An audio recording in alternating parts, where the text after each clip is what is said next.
જૂનાગઢ શહેરને મળેલ પ્રથમ ઓવરબ્રિજની ડિઝાઇનને લઈને મામલો ગરમાયો છે। બ્રિજની જૂની ડિઝાઇનમાં ફેરફાર કરી નવી ડિઝાઇન બનાવતા સ્થાનિકોએ વિરોધ કર્યો છે।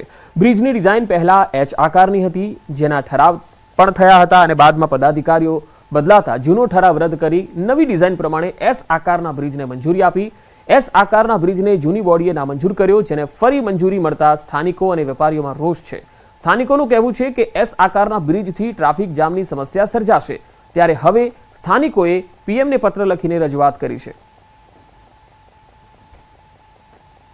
જે નવી ડિઝાઇન જે એસ આકારની બદલાવવામાં આવી છે તે ડિઝાઇનથી ગિરિરાજ, જોશીપરા અને અન્ય શહેરીજનોને ઘણી મુશ્કેલ પડી શકે તેમ છે।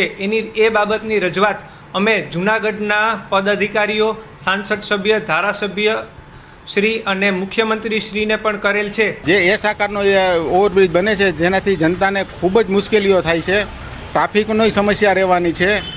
તો એટલા માટે આમાં જો કંઈ નિર્ણય નહીં આવે તો છેલ્લે તો એક આંદોલન સિવાય બીજો કોઈ રસ્તો આમાં દેખાતો નથી। જે નવી ડિઝાઇન જે એસ આકારની બદલાવવામાં આવી છે તે ડિઝાઇનથી ગિરિરાજ, જોશીપરા અને અન્ય શહેરીજનોને ઘણી મુશ્કેલ પડી શકે તેમ છે।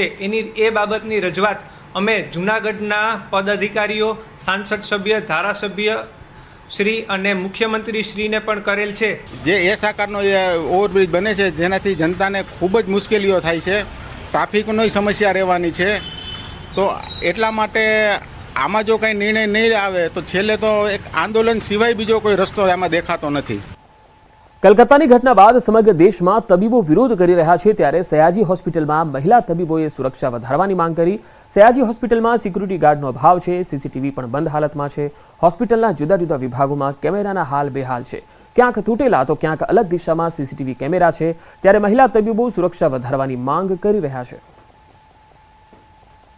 મને આજે અહીંયા ખાલી મારી હોસ્પિટલમાં નહીં, આખા દેશમાં ઇનસિક્યોરિટી ફીલ થાય છે કે આજે અમે રેસિડેન્સીમાં આવ્યા, કે આજે અમે લોકોએ એ વસ્તુ સાઇન કરી, તો એ અમારો રાઇટ છે અને એ રાઇટ માટે અમે લોકો અમારી જે અહીંયા अथॉरिटीज છે એ લોકોને જાગૃત કરવાનો ટ્રાય કરીએ છીએ। सिक्योरिटी की नंबर की कमी है, हमारे पास सिक्योरिटी नहीं है, हमें आज यहाँ पे सिक्योरिटी चाहिए।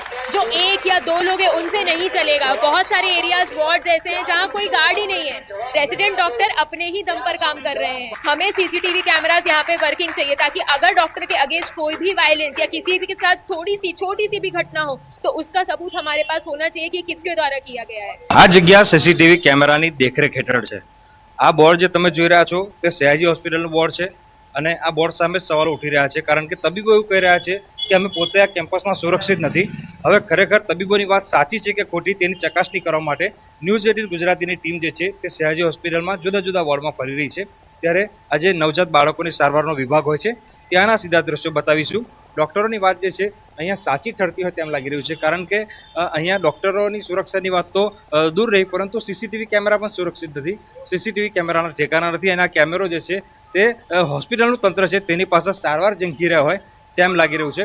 તબીબો જે છે તે ગઈકાલથી જ કહી રહ્યા છે કે હોસ્પિટલ કેમ્પસમાં અમે સુરક્ષિત નથી, કારણ કે મધ્ય ગુજરાતની સૌથી મોટી આ સયાજી હોસ્પિટલ છે। અહીંયા અલગ અલગ રાજ્યના જે દર્દીઓ છે તેઓ સારવાર માટે આવતા હોય છે।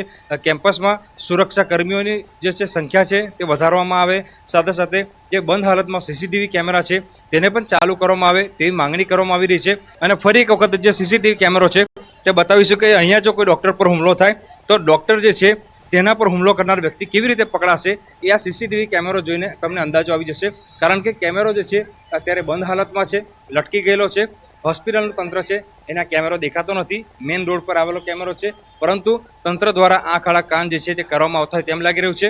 અને અહીંયા ફરજ બજાવતા તબીબો અને જે બહાર ગામથી આવતા જે ગરીબ ઘરના દર્દીઓ છે તેમની સાથે, તેમની સુરક્ષા સાથે ચેડા કરવામાં આવતા હોય તેમ લાગી રહ્યું છે। હાર્દિક દીક્ષિત, ન્યૂઝ 18 ગુજરાતી। રાજકોટના જેતપુરમાં ન્યૂઝ 18ના અહેવાલની અસર થઈ। રખડતા ઢોરના અહેવાલ બાદ પાલિકા તંત્ર સફાળું જાગ્યું। પાલિકા તંત્રએ રોડ રસ્તા પર ફરતા, રખડતા અને માલિકીવાળા ઢોર પકડવાની કામગીરી શરૂ કરી। પોલીસ બંદોબસ્ત સાથે ઢોર પકડવાની કામગીરી શરૂ કરાતા સ્થાનિકોએ રાહતનો શ્વાસ લીધો। આ કામગીરીમાં ઢોર માલિક અડચણ ઊભી કરશે તો તેની સામે ફરજમાં રૂકાવટ સહિતની કડક કાર્યવાહી કરાશે। આ કામગીરી આગામી દિવસોમાં અવિરત ચાલુ રહેશે। પકડાયેલા ઢોર ગૌશાળા અને પાંજરાપોળમાં ખસેડવામાં આવ્યા। ઉપરાંત રોડ પર પશુને ઘાસચારો નાખતા લોકોને મનાઈ કરાઈ। કામગીરી શરૂ કરવામાં આવેલ છે. આમ તો 6 મહિનાથી આ કામગીરી ચાલુ છે, પરંતુ અત્યાર સુધી ધનકૂટ પકડવામાં આવતા હતા. હાલમાં માલિકીના ઢોરો, ગાયો વગેરે પકડવાની કામગીરી આજથી શરૂ કરેલ છે, જેમાં પોલીસ સ્ટાફ તથા નગરપાલિકાનું સેનિટેશન સ્ટાફને રાખી આ કામગીરી કરી રહેલ છે. 70મા નેશનલ ફિલ્મ એવોર્ડ્સમાં ગુજરાતી ફિલ્મ કચ્છ એક્સપ્રેસ છવાઈ ગઈ. આ ફિલ્મને 3 એવોર્ડ મળવાની જાહેરાત થતાં ફિલ્મના ડિરેક્ટર વિરલ શાહ અને અભિનેત્રી માનસી પારેખે પોતાની ખુશી વ્યક્ત કરી. કચ્છ એક્સપ્રેસને બેસ્ટ ફીચર ફિલ્મનો એવોર્ડ જાહેર થયો. આ ફિલ્મના દિગ્દર્શકને ₹2 લાખ રોકડ પુરસ્કાર અપાશે. ફિલ્મની મુખ્ય અભિનેત્રી માનસી પારેખને શ્રેષ્ઠ અભિનેત્રી તરીકેનો એવોર્ડ જાહેર થયો છે, જેમને સ્ટેરિંગમાં ₹2 લાખનો પુરસ્કાર અને રજત કમલ એનાયત થશે. આ ઉપરાંત કચ્છ એક્સપ્રેસ ફિલ્મ માટે શ્રેષ્ઠ કોસ્ચ્યુમ ડિઝાઇનરનો એવોર્ડ નિકી જોશીના ફાળે ગયો છે. આ માટે નિકી જોશીને ₹2 લાખની રોકડ પુરસ્કારની રકમ અને રજત કમલ પ્રદાન કરાશે.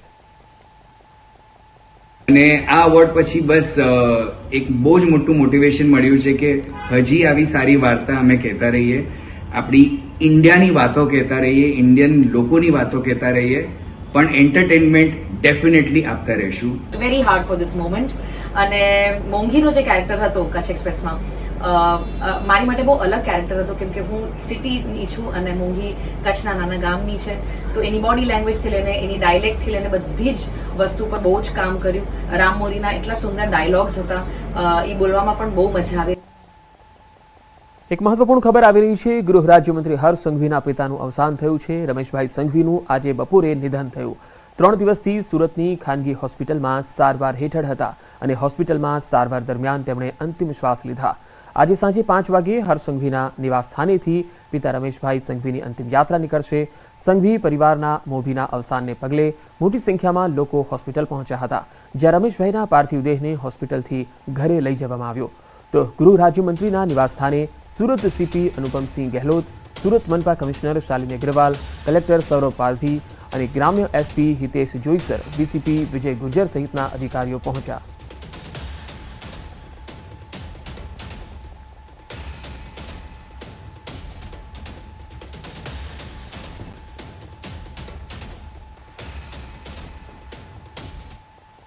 આગળ વધુ સમાચારો પર નજર કરીશું. હાલ રોકાઈશું એક બ્રેક માટે.